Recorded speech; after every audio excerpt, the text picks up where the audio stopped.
5 September 2025 এই তারিখে আমরা দেখেছি মৃত ব্যক্তির লাশ তার কবর থেকে তুলে পিটিয়ে পুড়িয়ে ফেলা হয়েছে। এটা যেমন ধর্মীয় অবক্ষয়, ধর্মীয় রীতিনীতির অবমাননা এবং এটার শাস্তি বাংলাদেশ দণ্ডবিধিতেও বর্ণিত আছে।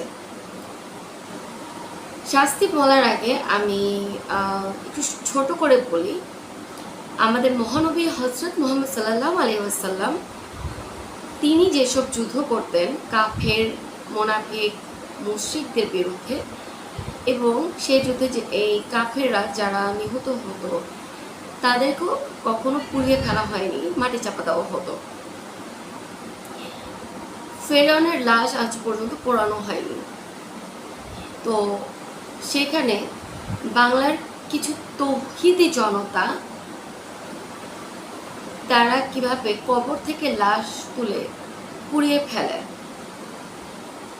যে পাপ করেছে আমরা সে পাপটাকে ঘৃণা করতে পারি, আমরা সেটাকে প্রতিরোধ করার চেষ্টা করতে পারি, কিন্তু সীমা লঙ্ঘন করতে পারি না।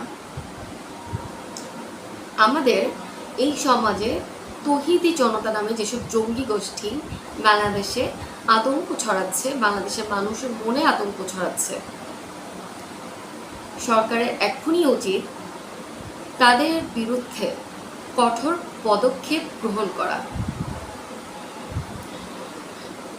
আর বাংলাদেশ দণ্ডবিধিতে যেহেতু এটা শাস্তি বর্ণিত আছে, মানে 297 বাংলাদেশ দণ্ডবিধির 297 ধারা মোতাবেক এই শাস্তি হবে, এই অপরাধের শাস্তি হবে 1 বছরের জেল অথবা অর্থদণ্ড অথবা উভয় দণ্ড।